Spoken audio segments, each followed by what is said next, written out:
episode 129 of the New Meta podcast, talking about habits in Dota 2 as well as the mini update and games and all sorts of things. Marco, welcome. How you doing this week?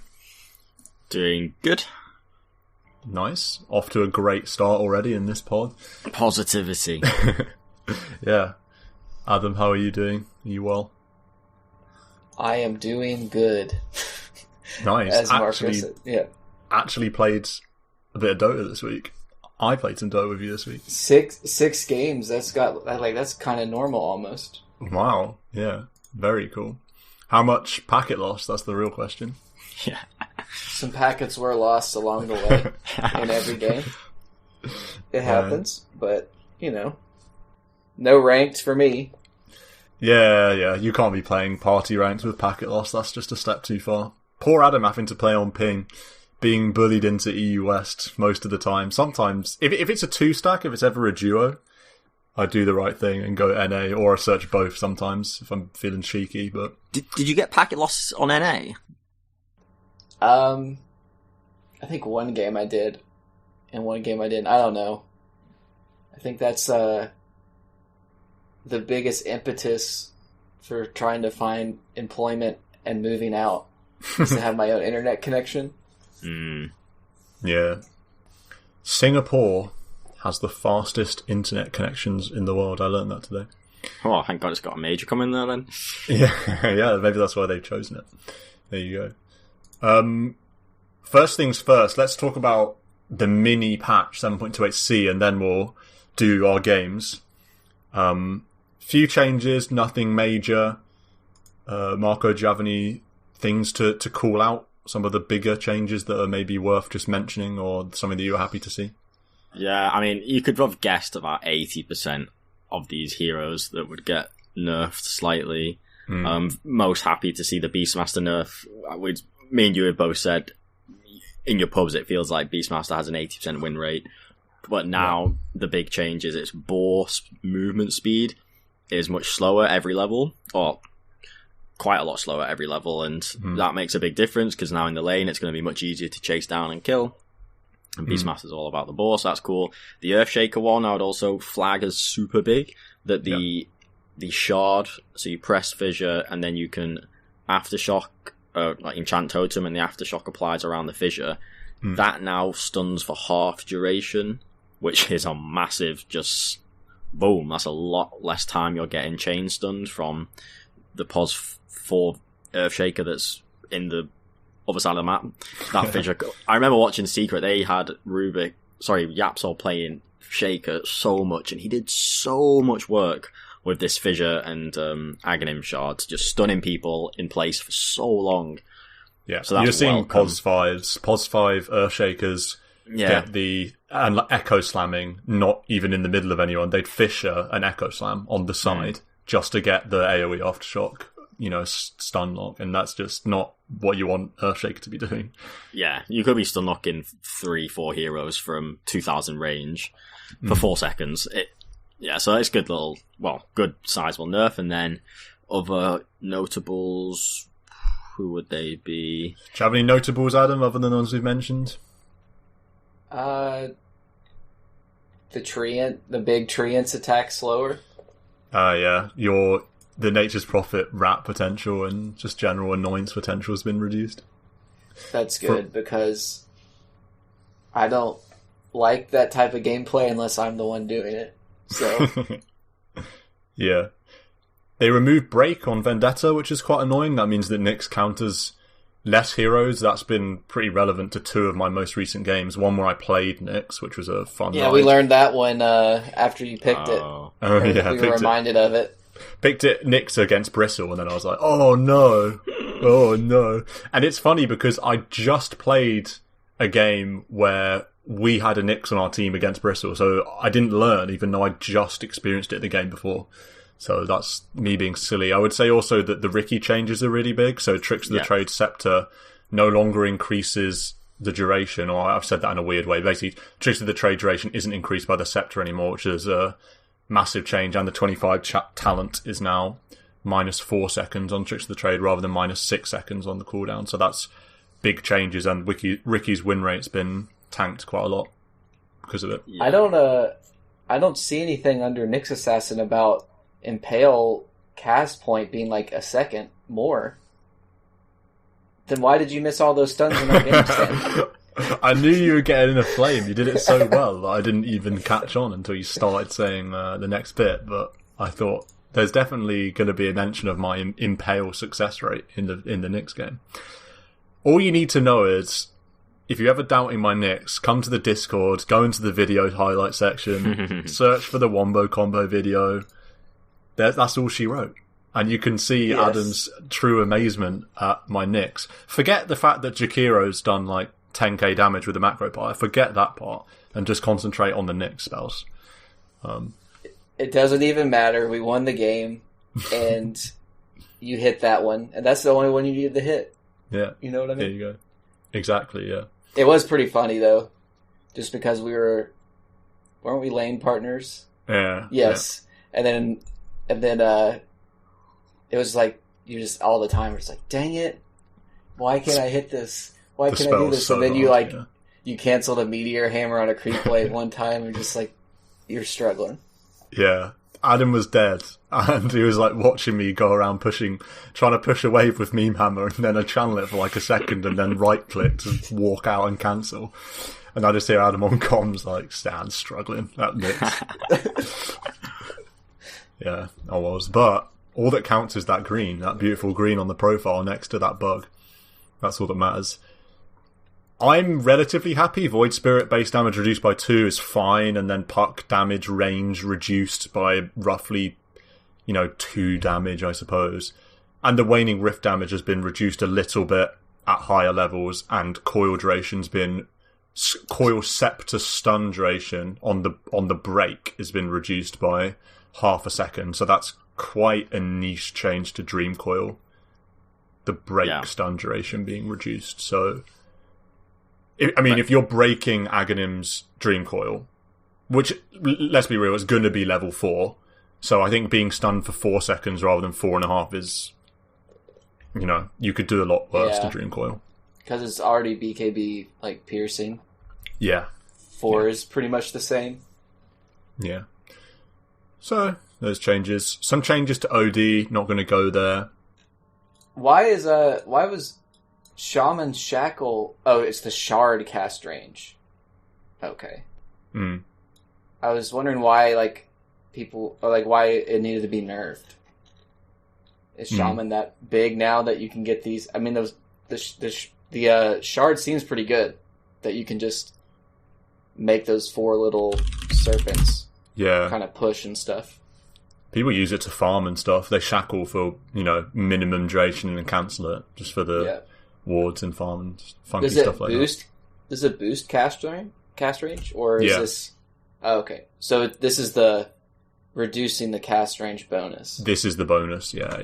Yeah, okay. Well, that's still like a Aether Lens tacked onto something you would buy anyways. Yeah. So I think that's all that needs to be said, really, about 7.28C. Batrider, the sticky napalm damage against creeps. They've really nerfed the mass Batrider farming stacks, which we got to do that one time. Yeah, we got to do it one time where I stacked... Adam made a massive ancient stack for me, and then I got up to 10 sticky napalms, and then got distracted by something, and it went back down to 0, and I had to stack it up to 10 again. So that was good times. Games. Adam, you played 6 games. What's going on? What's going on in your Dota world this week? A lot of casual gaming. I went 2 and 4. I don't attribute it to rust. It's just natural variance. We didn't take anything too seriously. I think one was a Giga Colossal throw. We had a couple that were big throws, I think, because I played with Stan a lot. My 2 wins, I got a win on Lich, which was very fun. Yeah. I was dead during the Wombo combo, but I got to, I got to do the AoE Sinister Gaze, which is always fun. And then, what never happens as a 5 Lich, you never get 25 at like a decent time. And in this game, for some reason, being a 4, just that I had 11 kills or something, I got level 25 like at a reasonable time, and then you just get the heal shield, and it's just beautiful. Throwing that on heroes feels so good. The look at me, I'm Treant Protector now. Yeah, that talent. Yeah, and at 20 you get the plus 4 second shield duration. So, just big heals, and then Aether Lens plus Telescope is sick when you have Ags, because you just pull people from really far away, and then the Ag Shard for like the, just spell casting, keep the slow going, keep the bounces going. That was very fun. Very fun. And then 5 Naga was my other win. Oh yeah, I was in that game as well. It was a good one. Yeah, 5 Naga Siren. That's the type of gameplay we're going to be getting nowadays. With me is I random, and if I feel like I can't play the hero with potential packet loss, I'll just make it a 5. And it kind of worked. Yeah, I mean, it's pretty good. You were in that game, weren't you, Marco? You playing some carry hero? Anti-mage. Yeah. Song is a great spell from a 5. Yeah. It's not like it's not like Phoenix Egg level of good, but it's really good from a initiation / de-initiation perspective, type of thing. And then at level 20, there's a minus 30-second song talent that you don't normally get because you're getting like the core talents. And that makes it like 50 or 60 seconds, like the old version. So that's actually quite good.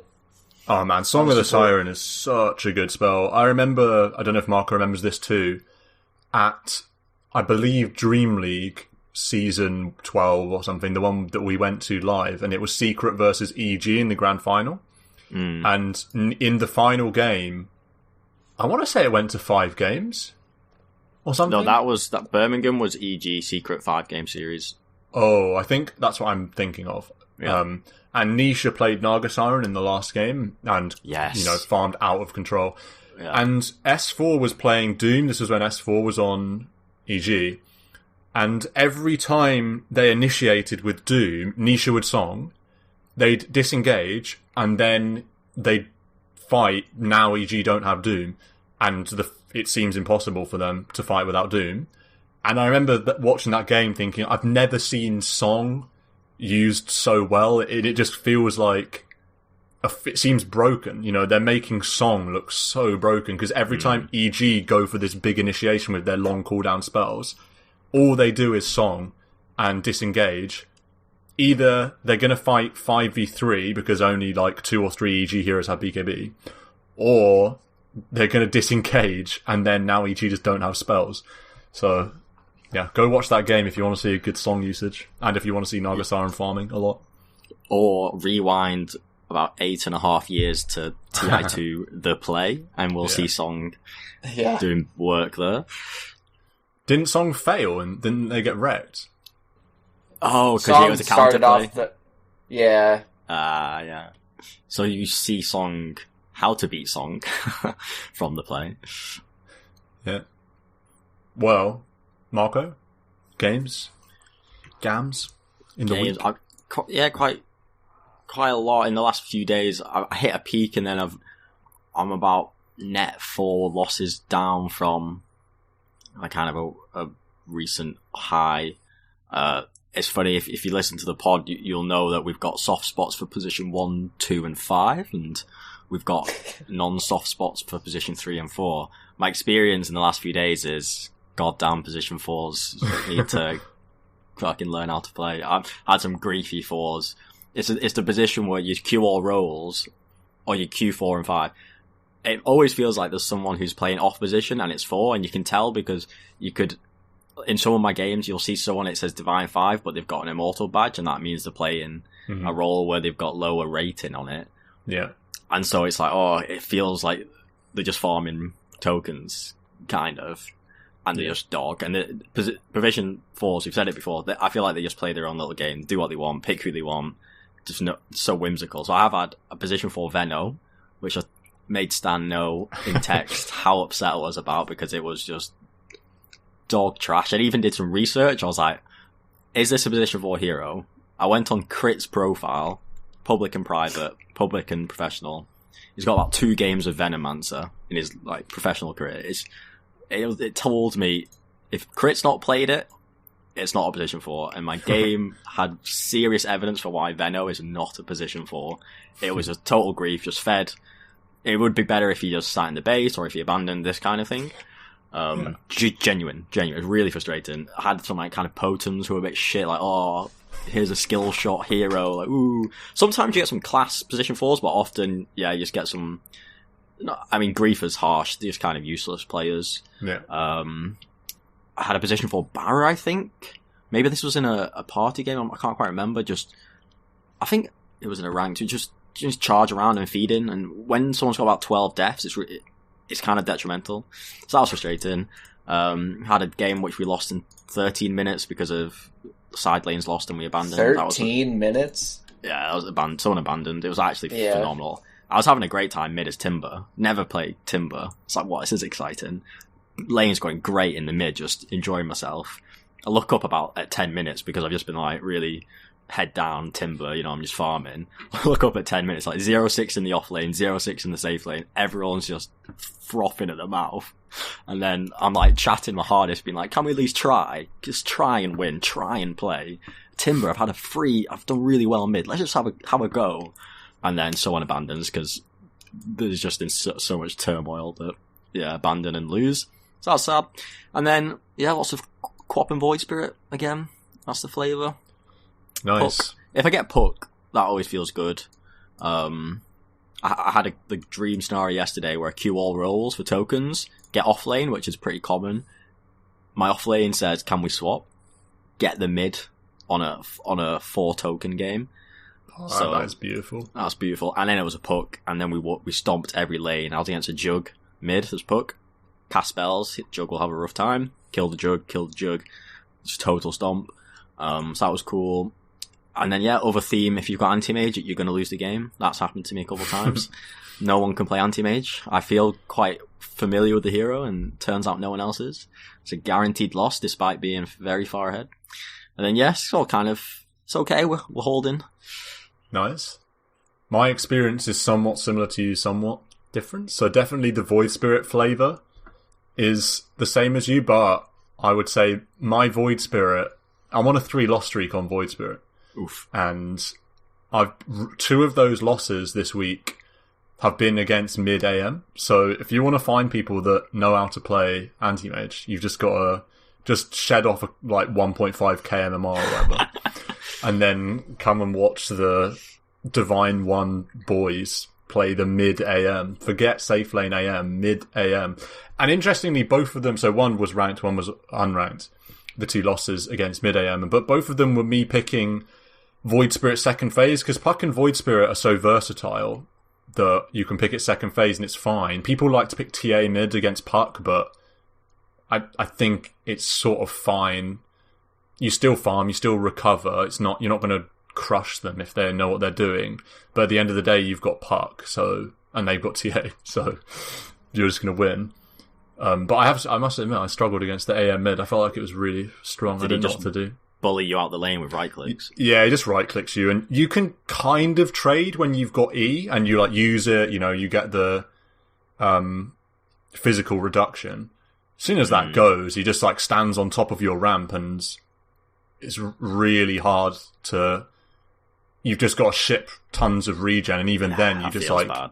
You just get wrecked because he just the AMs. To be fair to him, the one that I played in ranked like really shut me down. He just like stood on top of my ramp. Yeah. And the other thing is, as soon as they get 6, it's like very good. Like they had a hero that rotated on me 6, and he didn't kill me, but it basically just was like you actually can't come to the lane anymore on Void Spirit, and then I had to get my 6 in some side lane or something. Anyway, I can't remember exactly how it went, but it was bad. They'll have so much armor on the AM from Agi that your right click war you'll lose so hard. Never mind the mana break. Yeah, exactly. And also the animation, AM's animation's so good. And Void Spirit's animation is good as well. He doesn't care too much about your spells either. The AM's, the one in the ranked game, I haven't checked the skill build of the other AM, but the AM in my ranked game didn't get blinked till level 5, so yeah, he just has 2 points in counterspell. So anyway, Puck on the other hand is still flying. The Puck is free flying. Win. Free win. Although I did play an unranked with Adam yesterday that I've never struggled so much on a Puck in my life. I played terribly. I played so bad. There's not a lot to say, but it was just one of those games where everything you do is bad. I laned against a gyro and like fed a death to Rocket Barrage, not respecting the damage. Yeah, that mid gyro. Yeah, he got level 5, and I just didn't respect level 3 Rocket Barrage. And it does. If you tank like a single target Rocket Barrage, holy smokes! Because I got him really low from harass, and then went for a kill with like a Q and a W. So like I used all my spells, and then jumped in and was right clicking him, and he had about 10% HP. I had well over half. I had about 60%, but if he used Q and I had no way to dodge it, so I just died. Like, I did not respect the Q damage from Gyro. And then the game went on and I never really recovered. And then I did stupid things like coiling anti-mage, which is good. That's what we want to do. Dream Core to kill the enemy anti-mage. But then I'd stand next to anti-mage while he's coiled, which is not advisable because he hits you and then you die. So don't do that. If you're playing Puck, don't stand next to anti-mage. That's a top tip for you. That's number one habit of the day. Get out of the habit of standing next to anti-mage. So that's all my games, really. I'm hesitant to say this because this is a huge grief, and this is like RIP my Puck. For sure, rest in peace, 10 loss streak guaranteed. But before my awful game yesterday, I was 16-2 on the hero in my last 18. Wow. So the Puck, I'm telling you, Puck's a free win. But of course now, guaranteed 10 loss streak. Guaranteed 10 loss streak. So that's fine. I'll have to find another hero. Maybe I get the Leaner out to replace the Puck now that I've announced another win streak on the pod. So there you go. Just to end on blunders, I've been having so many blunders in my mid. Every mid I play, I die from a stupid death, but then still, I think I'm winning. Like 10-minute net worth, XP, that kind of thing. I think I'm winning every time. I'm really confident that I'm always doing really quite well. But without fail, I've leaked to death that doesn't need leaking. The last two Shadow Fiends, I've died at 30 seconds from 5 raises. Just phenomenal. Phenomenal. I've had deaths where I was co-op and I blinked on the rune and Shadow Fiend was there and just raised me and I die. I had another one where I was walking back mid, walked down a ramp, or I think it was co-op again, maybe blink or just walk and blinks on cooldown. Just walk down a ramp to like one of the neutral camps and TA's there and just turns around and hits me 2 dies. I'm dead. Mm-hmm. And the worst one that happened a couple of days ago, playing against a Lycan, and I was I think it's probably co-op, been grinding co-op. Oh no, I think it was Void Spirit, grinding Void Spirit. Walking back to base, like after some Lycan play tries to go on me, and I'm running home, it's all fine, disengaged. And I'm like at the tier 3. This is just education. I thought that level 1 Necro book, how when you kill the red one, it does damage. I thought that would scale harder than it does. So I have about 350 HP, just under 400. I'm like, I don't know why, maybe I was just feeling a bit too good. I was like, yeah, I can take this down. It will do 350 damage. I think I got this number 350 in my head for some reason. Like, it scales like 150 from level 1, 2, 3 Necro book, something like this. Right. So I've got like healthy amount of HP and just slice down this red Necro book and die. And this is like 8 minutes into the game or something. Turns out it does. I think it's 500, 600, 700, so... They need to change that. It's so stupid. Yeah. It's so stupid how much damage the red Necro does. It's pure, right? Oof. And it's pure, apparently. I mean, so I just got... It might have gotten changed, I don't know, but yeah, it's a tasty... I mean, if you want the 200 gold, you're going to have to pay the life total. Seriously paying for that lesson, but... No, it's 600, 700, 800, but it's magical damage. Okay. That's still, though, it's insane how much damage that does.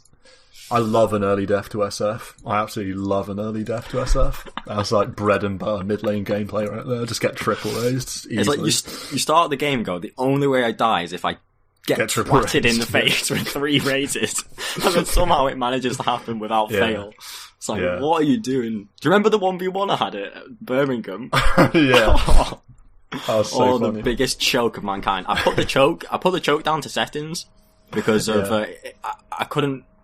The setting was literally when you right click a creep. If it's a friendly creep, I walk to it. In this setting, if you right click it, it'll start denying it. So my hero, I couldn't control my hero's movement because I move a lot by right clicking on ally creep. So that was my excuse. Slaying the CS, and then I just die twice to like triple raise this fucking 3k trash or something. Honestly, it was so embarrassing. No, I hated the settings at Katowice where we went in Poland. Remember we did that like 2v2. Oh, we slapped a 2v2. Tusk Wind Ranger, we just slapped down some chunks. But I was thinking like, this is the only time in my career where people were going to watch me play Dota in person. So I was like, I need to go for maximum impression, like Meepo, just get some respect for like APM or something. So I was like, I'm going to pick Meepo, and then I went on the settings. It was all, because I have like weird settings, you know, my ult's on T and I have some like dumb stuff. And everyone wants to change their items and spells and all that, but it's all in Polish. So I'm sitting there, I'm sitting there in the picking phase, like on the settings, sweating, like, oh my god, can I just pick Meepo and like, do I have enough time in strategy time to like change the Polish settings? Sweating, and in the end I back out and go for the Wind Ranger, which in hindsight was nice because I got a little oo and an R from a nice power shot. Yeah. So that's fine. That was my TI. So we were doing so. We were obviously like way better than the other 2 people, but we were just completely stomping on them, like not killing them when they're like 10 HP or something. And just letting them run away and then power shotting them. Like drop items and stuff like that. It was like the worst. It was like the most ridiculous game mode ever because it was 2v2 mid turbo, but you had to kill the enemy ancient or something. Like it was so insane. It wasn't just like the mid tier 1. So we take the mid tier 1. We're like 10-1 up in kills. Take the mid tier 1. And the game goes on for like 5 more minutes because we have to take their ancient or something weird like that. I remember us buying like Meteor Hammer or like, you know, pushing just to try and just to get the game over, That was good times though.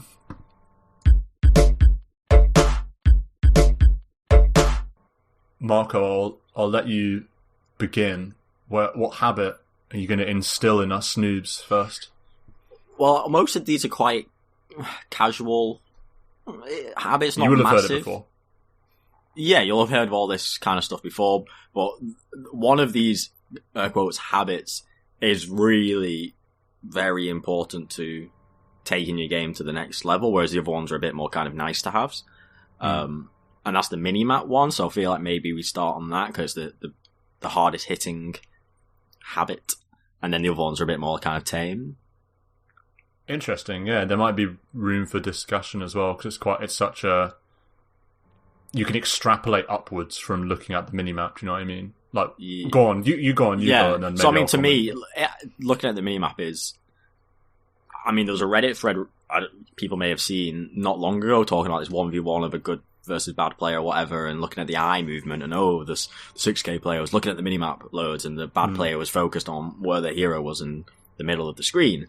And I was like, 100% agree. I spend the majority of the game staring at the minimap because that's where the information is. That's the map, and it's mini, and that tells you the information of people's position. Looking at where your hero is on the screen does not matter unless there's a fight, or you're in the CS in early league game, whatever. So all your time should be spent looking at the minimap, and then you use that information to inform where you're allowed to farm, where you can farm, where you want to move, what areas you want to dodge. As people, purely based on where the heroes are on the map, allies and enemies, and are the enemy showing in one lane, therefore they're not in another? Have they TP to a lane, or can you infer that they've TP to a lane, and then use that to really force a play elsewhere on the map that you know they can't get to?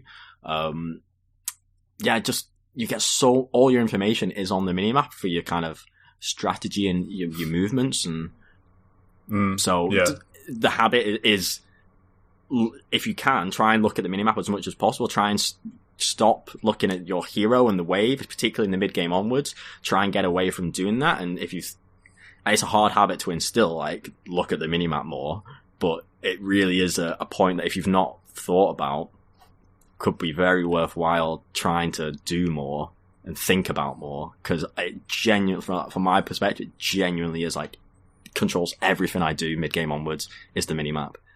Adam, I'm a new player that doesn't look at the minimap very often. What am I looking for? I can see the minimap there, and I know that it's this wealth of information, but I'm not so sure what I'm actually looking out for beyond stuff that's right next to me that I can see on my screen already. So what are the key things that I should be looking out for? Well, it depends on what your settings are. What do you have your icon set to? That is an interesting question. I believe I have hero portraits. I think you have to. If anyone says they don't, it's because they're stubborn legacy. That must be me. Yeah, there is no reason not to have hero icons in my But eyes. you can see which way they're facing. Pog? Yes. I have it on colors, or what is it, like arrows and X's or something. Yeah, and I have it on that. I have them slightly bigger because you can change the size of them. Not too big, because then it gets hard to see what direction they're facing, and they might be over top of each other in a fight, or if like one team is all stacked in one place, it kind of is hard to parse. And then I have if you press Alt, I have it go to hero portraits, not text, because you can have it set to like hero names. That's rough. Too much. That's like I don't know. It feels slower because of reading. Yeah, definitely. Also, just while we're on the topic of settings, definitely enable use extra large minimap, I would say. At least anyone that doesn't do that. I think, it probably is extra large one. Thinking about icons. But what are you looking at? So, for me, and this is coming from, it's the same idea with StarCraft, and that's the only reason why I have this burned into my brain, is that it's the same idea that you're just constantly flicking your eyes down there. Spending a lot of time looking at that, seeing if, basically looking for colors on the minimap. You got your vision from wards and from waves and from towers, and if you see anything move into that, it gives you some information. Whether or not you have to click over there, that's up to you. Sometimes it's like, if you know someone is flashed on the map, you can click over there real quick and click on the hero and see what items they have or something. But for the most part, you just want to know where everything is. Yeah. Or if things aren't there, which also is like, do I need to be more careful? Yeah, definitely. Yeah, the careful point is, I think, the first and most basic one. And it's honestly really interesting. Go back 7, 8, 9 years back to Dota 1 as well. The common flame or the common whine point was, oh my god, you didn't say miss, and I'm going to report you because you didn't say miss. And therefore you didn't tell me that a hero was missing from your lane, and it's your fault. That was genuine, rooted in the population, but over time, as everyone's got better, and we've become aware that map awareness is so fundamental, it's now just become a default for everybody, no matter your skill level. At whatever level of pub, you couldn't flame someone and go, oh, you did not say the word miss or care, and therefore it's your fault of dying. Like, we've understood now that the awareness of the minimap is fundamental and accepted and expected. And the reason, I think one of the first basic reasons is that point of, are the heroes that are going to come and kill me? Am I a threat? If I can see the enemy mid-storm in the mid lane, he's not liable to suddenly gank you. Yeah. So that's safety. Yeah. Or if you kill someone and you push out the wave and then they TP in their tier 2 and they respawn, you're just like, alright, they can't be here for like a minute. Yeah. Yes. They have to walk. Yeah. Even just on a more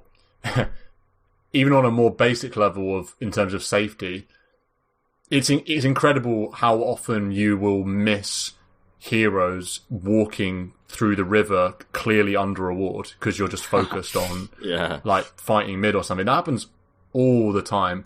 And Marco's point about being aware for your own safety is super good. That said, do call miss if you can, like if you have time, because it's obviously going to help you. But at the same time, no one's going to call miss every time, so be aware of it yourself. Like for sure, it's really good. Another point, mid-game onwards, that I think's underrated, and it seems obvious to us, maybe because it happens every single game, probably hundreds of times. But checking where creep waves are, checking how pushed each lane is probably my most common thing that I look at when I glance to the minimap, is just seeing where the lane creeps are in each lane. Oh, top's pushed, bottom isn't pushed, mid's not pushed at all. That's almost like my baseline, my foundation minimap glance, is just to see that and then see, heroes. Because you often maybe have some sort of intuition about where the heroes are based on where you've just come from and all the rest of it. So that's another like super basic one to look at. We all know how important lane creeps are. We hark on about pushing creeps all the time. So that's a very easy one. Yeah. But also to your point of where your creeps are, where your ally heroes are. Yeah. If you're not paying attention to the minimap, you will miss what direction they're walking or what area they're going to gather in. And say you've just got your eyes on your hero, and you go from one creep camp in the woods, say, to another creep camp, but it's in the opposite direction to your team smoking top, or just even moving top. I mean, that's going to be super detrimental because now you're more disconnected. Whereas if you're looking at the minimap, you can see what your allies are doing and where they're moving and where they're playing, and then that can help you go, all right, I'll start veering in this direction as well. So that's pretty basic and obvious, but you have to be aware of the minimap to do that. Yeah. Marco, you said that this was the most important one. Just maybe a little tangent of discussion. How much sort of previous game knowledge is required to... Well, actually, I suppose the better you are at the game, the more game knowledge you have, the more information you can glean from the minimap. So it's going to scale like as you get better, but just as a general habit, it's going to be beneficial to you to at least take in the information and then make of it what you will, but at least you have the info of looking at the minimap rather than not looking at all, Yeah, I think, you're right, that it's not the first point that you master or need to master. It'll definitely become more valuable as you improve your game knowledge and game sense. But that's less hitting creeps. Yeah, we're talking about the new meta hierarchy of needs. Last hitting creeps is firmly on the bottom, the base of the pyramid. Yeah. I would say that. Sorry, I look at the minimap is like GPM, basically. So as long as you're not missing last hits to look at the minimap, it's net positive because the minimap information will lower your amount of deaths, which will boost your GPM just from you being alive on the map. Yeah, for sure. If you want to look at it that way. Or just think of it as just like win percentage will go up. I think, absolutely. I think in the more average games, the prime value you'll get out of it is that defensive point of where are the enemy heroes? Am I safe to do what I'm doing? And, I don't see the 3 of the heroes and no allies near me, and we don't have vision in these woods or ramps. The minimap is screaming at you that you might be at risk. And without being aware of the minimap, you could easily just go, next wave, let's farm it and die. So I think that defensive point is where you'll get all the value at the start, and then it's later down the line you'll start having more kind of like map movement, rotation, strategy stuff gleaned from the information, but just less fundamental. One point maybe worth just name checking. I know I'm about to segue there, but also the oh no, this is on the next point. Oh my god, I'm getting ahead of myself here. Next habit is clicking heroes. And this is one that I always think of for my own game, that I'm terrible at clicking heroes. You've jotted down some interesting notes on this one, Marco, that I hadn't really thought about that much. I don't know if you want to intro the basics of clicking heroes, what you're looking out for. Yeah, so I was thinking to myself, why do we do this habit? What is the value of it? And I know it's something I always try and do and always want other people to do. I was thinking, why do we do that? I think the main one obviously, maybe it's not obvious, but the main one is items, but not just items, but item progression. You get a lot of information about items people are building, like, are they building a butterfly? Are they building a BKB? Are they building a Battle Fury? Like, you can see those items progress. And then obviously you want to click on items to see, have they landed that BKB? Have they landed that Blink? Also, even supports, have they got a 4-staff or a Glimmer that we need to take note of, so that in a fight we're not going to get effed over because we weren't ready for that item, or the Yule's pickup, say, on a core. That can seriously swing fights if you're not aware, and they get some kind of big Yule's dodge of all your ultimates, say. Yeah. So really, again, it comes back to information. You want to soak up as much information as you can, and then kind of rearrange your brain accordingly. So I think that one's the main one. There are then a couple others I've jotted. I don't know what you think about clicking heroes. Like, why do you click heroes? This is what I was going to say. And having not played for 16 or 17 days, this was the thing that I felt went away. Getting back into it. Especially in that Lich game where I was just harassing the enemy Hoodwink, and we were just trading. And I'm like, oh, cool.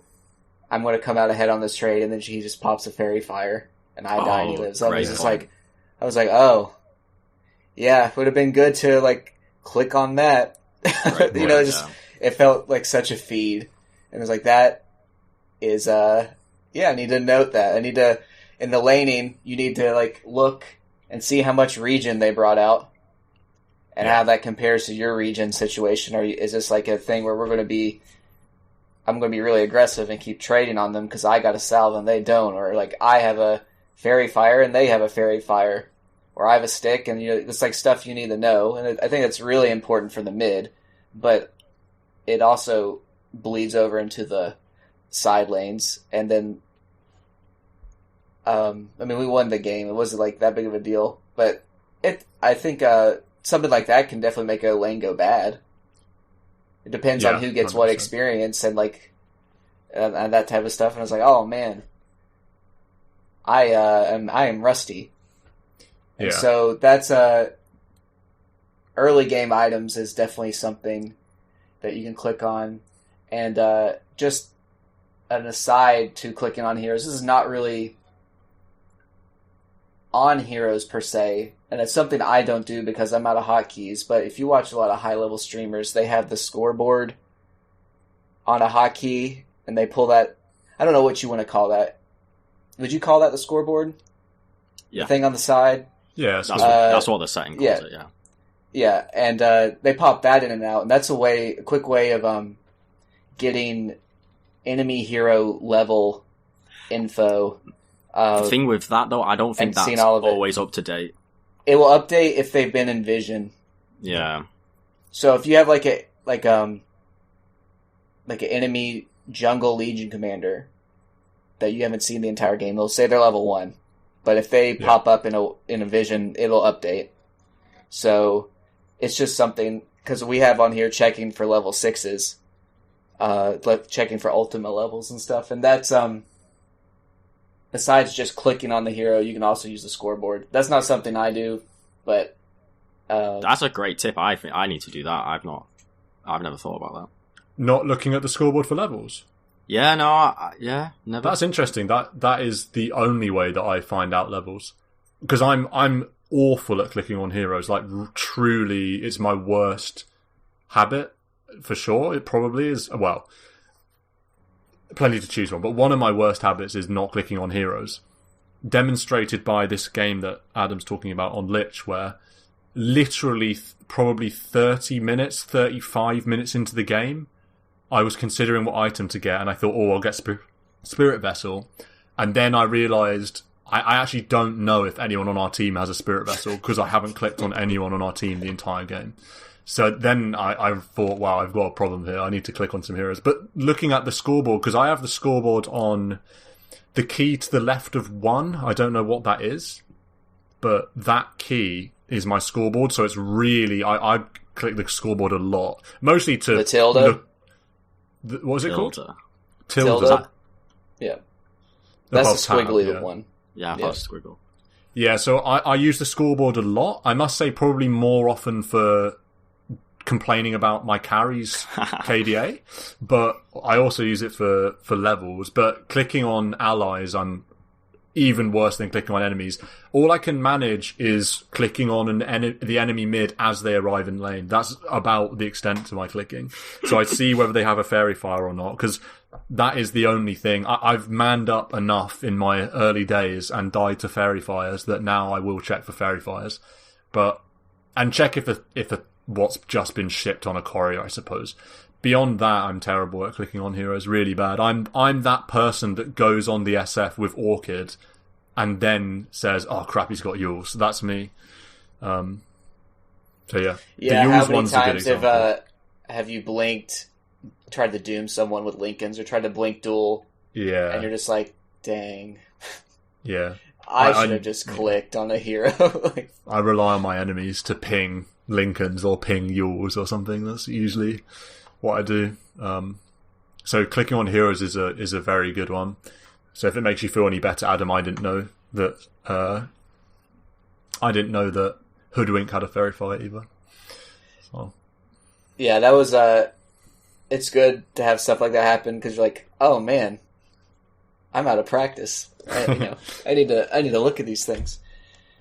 Yeah. Also, the last one on clicking heroes, from a support perspective, if I'm playing 5, you have even more time and capacity to click enemy heroes and tell your team what's going on, and then also to track the enemy supports. And if you can track and see where or when they've lost an observer ward or lost a sentry ward, it gives you can mine that data of where they may have placed an obs ward.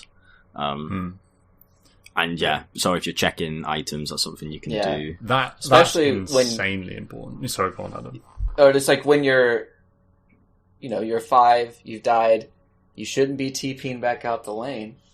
So you, instead of walking back out the lane and tabbing out and checking, I don't know, Twitter or something, use that time to click around the map, click on heroes, see where the enemy supports are, because you can, just like left click on the hero, see they have a ward, they walk out of vision, you see the ward disappear, and you're like, oh, okay.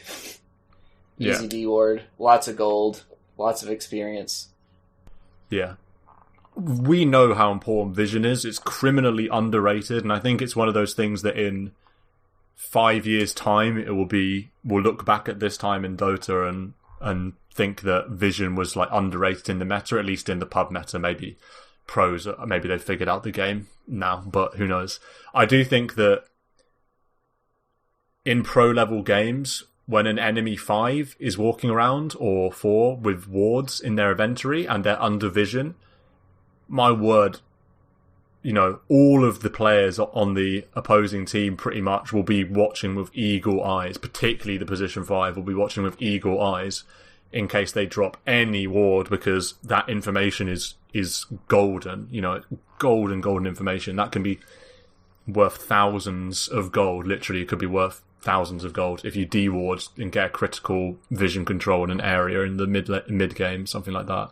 Yeah. So it's mega important. And this also is a habit unlike the minimap, in my opinion, and maybe I'm biased from my own personal experience, but this is one that I really do think you should just get in the habit of doing for no reason other than to just do it and get in the habit. There's not a lot really to process versus like the entire map, say, and what that means. Clicking enemy items and seeing their level is quite basic. He has 6, therefore he has his ultimate, or he has Yules, therefore he can dispel my silence. There's not a lot more you need to process, and so literally just get in the habit of doing it.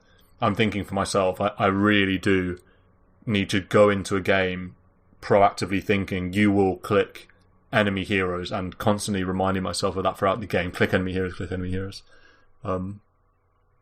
Just to get in the habit, and the rest will fall into place quite nicely.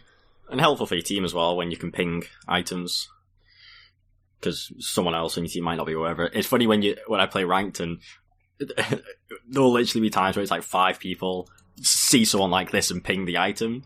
Yeah. And it's like, oh, this is refreshing. Yeah. BKB duration's another one you can check that you actually have to hover over the BKB to check that. So worth it only says how many seconds are left when you click on your own. Or well, I'm very confident of that. But are you saying if you alt ping a enemy BKB, it won't say how many seconds are left? I think it will. No, it will. Not on the cooldown, but like the duration. Duration of the BKB, yeah, that shows. Yeah. Oh, so you're saying you don't have to hover over it, you can just ping it and it will tell everyone. You say 9 seconds. Right, sure. Yeah, you're right. Yeah. Okay. But yeah, dead useful. The trifecta of looking at things, do we want to talk about looking at the clock, or would you rather talk about the one underneath it, which is planning your early game? What do you think? I think the clock is a good one. Yes. Okay. Let's do clock. Why is the clock a good one? If you're Night Stalker, you need to know when night is. Yeah. No, it's like so we have on here stacking, right? Stacking and pulling. If you don't have Dota Plus, you gotta have that memorized. Although I mean Dota Plus is pretty iffy. I gotta say, I've missed quite a few stacks on following what time it says. Really? On some of those. I think some camps, they must time it for only one direction. Yeah, probably. Yeah. But most of the... What do you want? Like the mini objectives? Right? Like the throne is the main objective, the towers, then Roche, and then below that is like runes, I guess. Outpost. So, runes and outposts, so it's like those are the runes are determined by the time, so you need to look at the clock for that. Yeah, set up team fights around outposts at the 5-minute marks or at the 10-minute. It's a 10-minute, right? Yeah, and then the big one's the runes, which is not just bounty runes, it's also helping your mid with the runes at the 2-minute or at the 4-minute and on. Yeah. It's about planning ahead, right? It's about seeing it's 45 seconds. Can I put myself in a position to stack in 10 seconds? It's not about thinking it's too late. If you're sitting in lane and you see that it's 52 seconds, you think, I can stack in 1 second, It's about being aware of what's coming up. At the 45 seconds, or it's like, let me look at the clock. I'm right by a camp. Wait here 2 seconds, I can do it, type of thing. Like while I'm on the way. And how many times have you just like, I'm going to, it's time, I'm impatient or whatever, so it's time to trade with the enemy heroes in the lane. Yeah. And then it's 4 minutes and 45 seconds, you lose the trade and you like walk back to base and they get 2 free runes because you did this wrong. Yeah, that, or just how many times do you just get both runes for free because you just walk and get them and the other team doesn't even realize? Yeah, it's a classic. Yeah, and that's pretty big, especially the 5-minute ones. That's just like can propel people towards an item pretty fast. So that's one to think about. I always feel like it happens way quicker than what you are anticipating. And then also something we don't have on here is which is clock based, is carts. Siege creeps.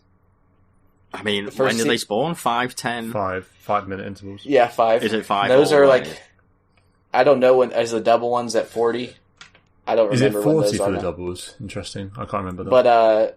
But it's changed over the years. But in the Pro Dota, it's all about the siege creeps. Like that's some people. I don't know. Some teams might give up both runes if they get to, kill the enemy siege creep, and then they're just pushing into their tower. It all just depends on what your lineup's doing. But some lineups can take the tower with the first siege creep for sure. Yeah, the highest level view siege creeps as very much mini objectives, but that is like seriously high level stuff. Yep, and they coincide with night and day. when the siege creep spawns, the daytime changes. So it's another thing to bear in mind. Smooth indeed. A perpetual pain is when an ally walks through a creep camp, neutral camp, when it's respawning. Yeah. Fucking little mini trigger there. Woo! Even better, you're pulling the ancients to stack them. Yeah. Or something like that. Really.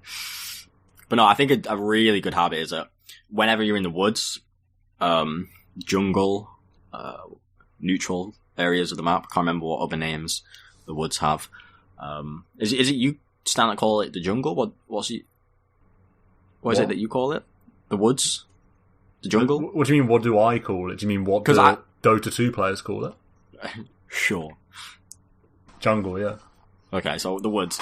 If you're ever in the woods where the trees are, a great habit is if you're walking through the woods, looking at the clock and recognizing can I make a stack opportunity? You don't have to be pos 5, you can be any position, but that's a really good habit to get into that, is obviously going to help. And you don't need that when you're in the lane because you can't do anything, but to switch into that, or in the woods and walking through, is there any stack potential? And the fact you can click on the timer, I mean, over the years, so many great little quality of life features have been added to just help the dissemination of information, and the clicking on the clock is just phenomenally useful. Yeah, and it pings, bounty spawning in a few seconds, or power runes in a few seconds. It's quite funny. But you're absolutely right with the bounty and the outpost, that the little mini objectives, if you can get your team to go ahead of time to them, you'll likely often catch a kill or make a fight happen that you want to make happen, or maybe you have to kind of dodge fights and sneak steal a bounty, things like this. Really, really important. Yeah, for sure. It's just like at our level of games, if you have a tier 2 gone, 30 and 40 minute outposts are like a free kill. Someone always goes and tries to sneak one on their own alone without fail on your team or on the other team. So that's free. I love playing a hero if you try and sneak a outpost and then you 3 instant TPs and you're just like, shit, fucking run. That's always funny. Yeah, that's nice. One thing I need to do, it's been a long time since chat wheel's been gone, but I need to re-put the time on my chat wheel bar for timing Roshan stuff. Yeah. I've never had it on my chat wheel. Well, do you not just click on the clock when you kill Rosh so that you can then time it that way?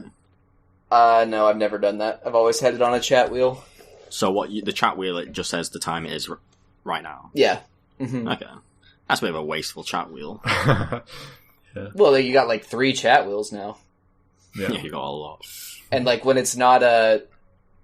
What is that called? The compendium time? Battle Pass time? Yeah, you have loads of free slots. I don't really use any of them. I use all the Dota Plus ones for the hero. There's not that many good ones normally. That one actually has value. Yeah. Just ending on the outpost, I had such a weirdly stupid outpost moment where I'm Radiant, we have the outpost, but the enemy team's kind of invaded our woods and are having a fight kind of near that hilltop middle of the woods spot. And I'm like, I'm going to sandwich them from behind and they won't know I'm coming. So I start TPing to the outpost, 6-second TP, and I can't really... I can see on the map and the fight's kind of happening, but for some reason I thought I would TP in and they wouldn't know because we've got the outpost. My TP finishes and the first thing I see is just 3 enemy heroes staring at me just so I can kill me. I'm like, oh wait, yeah, they're in the woods where the outpost is. So they'll see me TP. That's fucking dumb. Thought I was doing such a sick sandwich play. One of my biggest, pet peeves that I just hate, much like Marker when people block his pulls and block the camp respawns, is people walking through outpost vision on ganks. It should not happen. Why do... You can see the circle around it. You don't even have to... press Alt. Yeah, all you do is Alt and you see the circle, and yet people will shadow blade or be in Viz on on a gank and walk through it. Yeah. What? How is that You can smoke happening? through it. You can smoke through it for sure, Hmm. but yeah, it's like... I almost feel like you want the AI, like your pathing AI, to be coded to where it will make you walk not in a circle.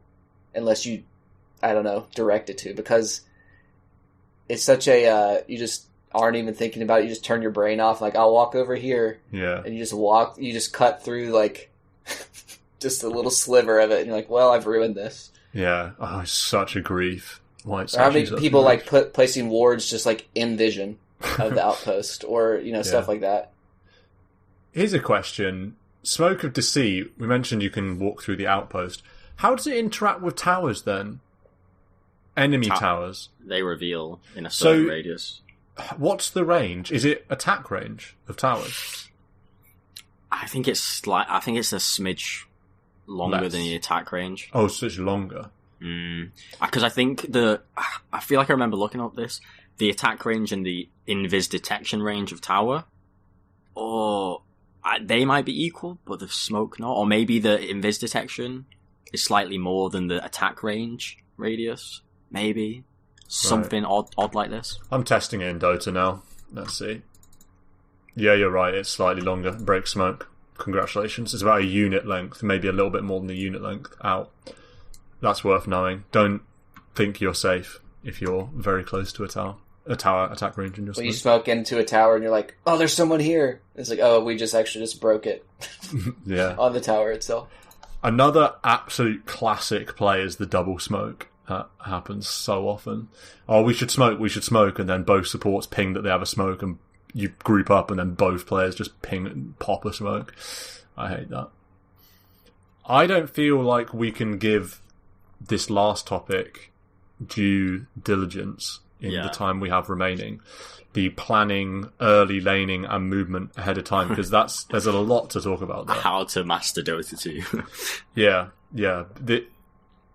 I don't even want to go into it, but basically we'll do it next week about proactively thinking about the first, 15 minutes of the game. We'll decide next week. Don't worry about it. So with that said, does anyone have any habits and little things that either they've been personally thinking about recently or that we haven't mentioned here that they want to name check or discuss? I just love how this is like minute zero stuff. Like that, what we've, like the basics. Clicking heroes, the minimap, and the clock. Like all are things that don't require, it doesn't matter what hero you are, what items you have, any of your teammates, they're just like universal. Yeah, the thing I was thinking of. Yeah, go on. Oh, the thing I was the biggest thing for me is just coming back to playing. It was clicking on enemy heroes. That was one that I definitely took note of. And is also not something you need to have an internet connection for.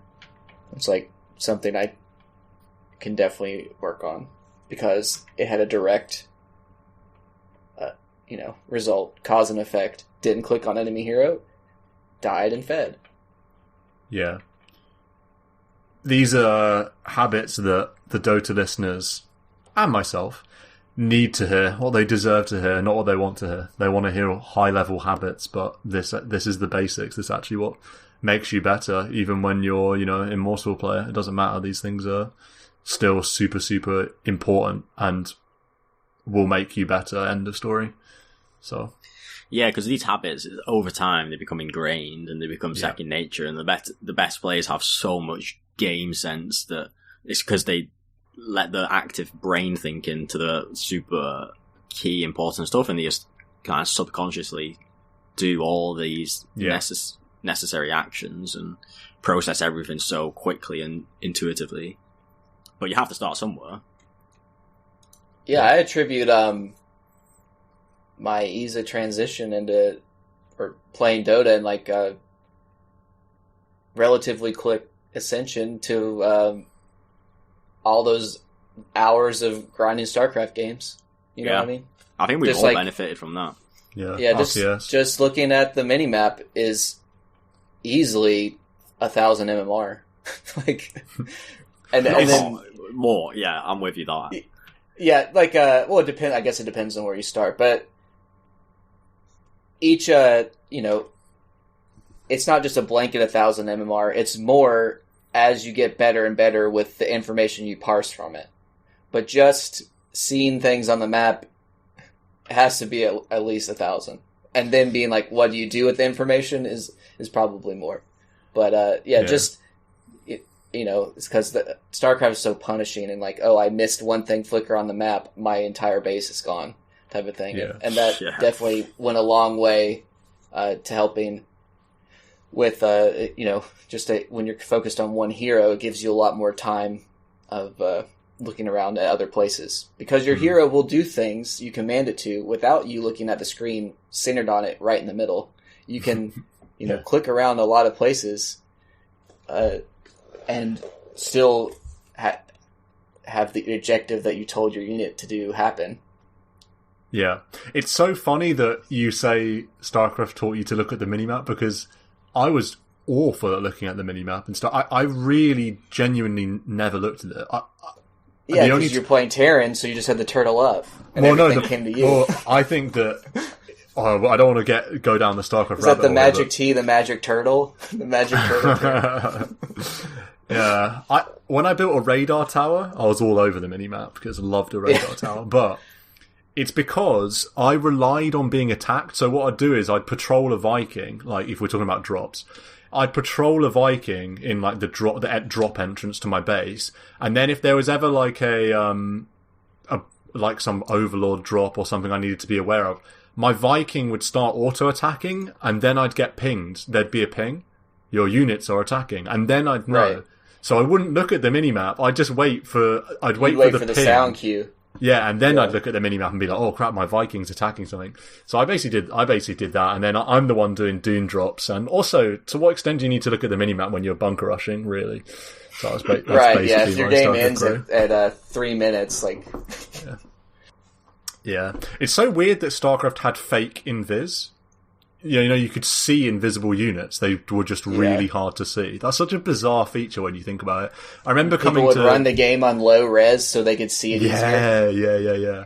And they'd do little tilts. They'd zoom in a tiny bit and zoom out again. It would help them see observers and stuff. It's so funny. When I first came to Dota, I was so shocked that they had true invisibility. I couldn't believe that there was no way to see Ricky or Bounty Hunter or whatever. I genuinely thought that was crazy. The only thing is and it's really hard to tell, is if you bump into something. But you have to be like looking at your hero. We've just told you not to do that, so. Exactly. So exactly. Yeah. Isn't there something it's very niche scenarios where you figure that out. Footprints in the river? Is that a thing? Ooh. I feel like I've seen Dota highlights where that's a thing. But that would be cool. Does Terrorblade leave footsteps if he has invis? He leaves a bit of fire behind him. But what if he Shadowblades? If he's invis, you'd think no. No. Yeah. Do you see the little critter that follows around like CM and Axe running? When that first came in, that was pay to lose. Because that actually was a thing? Yeah, no, you'd be in fog and you'd see the critter, things like that. And you'd be like, That's so bad. It was literal pay to lose. Oh, that's awful. But just to come back to the point about the minimap in StarCraft, the game that taught me to look at the minimap was Call of Duty. Call of Duty taught me to look at the minimap. You pop a UAV on a cheeky 3-kill streak, and your eyes are fixed on that minimap. You need to know where those red dots are, man. That's CoD, true. Casual Gaming, UK, Call of Duty. When are they going to add a Dota here with a AK-47? I'd love that. Or That'd an be M16. so dumb. Yeah. Kalashnikov. That'd be funny.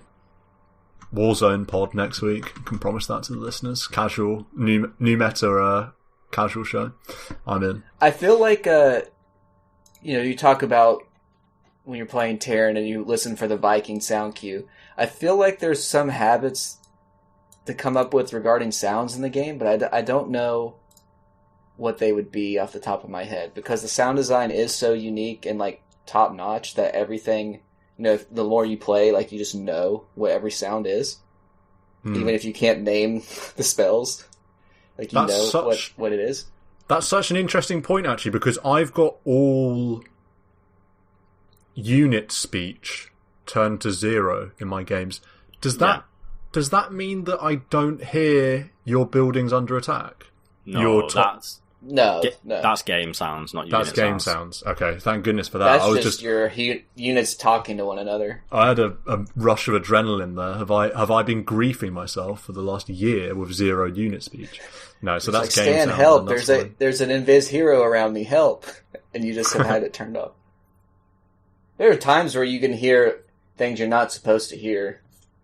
You know, like you can hear Roche slam, or if you look over Roche, and sometimes you see visual cues of spells that aren't supposed to be showing up in fog. Yeah, there are weird bugs. I've had weird bugs like that in my games. I've seen one that I remember really strongly, and this is kind of a boring example, but I saw Lena in the enemy jungle cast Dragon Slave just completely in fog.